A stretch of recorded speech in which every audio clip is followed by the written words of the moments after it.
এটি একটি বাংলা খবরের চ্যানেল। খবর দেখতে হয়, না হলে পিছিয়ে পড়তে হয়। সঠিক খবর দেখার জন্য আপনারা এখন দেখছেন খবর 48 ঘন্টা। মঙ্গলবার বারুইপুর রবীন্দ্রভবনে তৃণমূলে কিষাণ ক্ষেত মজদুর কংগ্রেসের দক্ষিণ 24 পরগনা জেলার প্রথম সম্মেলন হয়। আর এই সম্মেলনে উপস্থিত ছিলেন রাজ্যের মন্ত্রী পূর্ণেন্দু বসু, জয়নগর লোকসভা কেন্দ্রের সাংসদ প্রতিমা মণ্ডল, এই জেলা কিষাণ মজদুর সভাপতি মানস দাস ও অন্যান্য নেতা নেতৃবৃন্দ। এই অনুষ্ঠানে জেলার 20 জন কৃষককে সম্বর্ধনা দেওয়া হয়। সেই সঙ্গে সাংবাদিকদেরও সম্বর্ধনা দেন প্রতিমা মণ্ডল।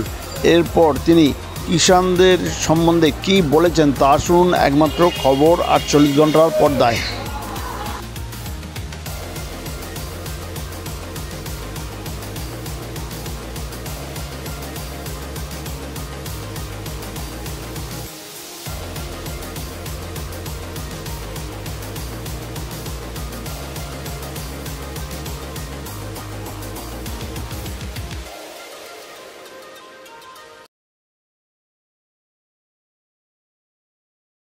একটা বিখ্যাত সিনেমা হয়েছিল, মনে আছে?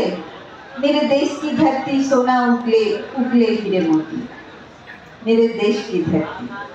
এই যে মেরে দেশ কি ধরতি, এই সিনেমার একজন ইঞ্জিনিয়ার যিনি চাকরি ছেড়ে গ্রামে চলে যান এবং উন্নত টেকনোলজি ব্যবহার করে কিভাবে উন্নত মানের ফসল উৎপন্ন করা যায়, কৃষকদেরকে কিভাবে স্বনির্ভর করা যায়, এই সিনেমাটি কিন্তু ভারতবর্ষে সেই সময় বিপুলভাবে সাড়া ফেলেছিল।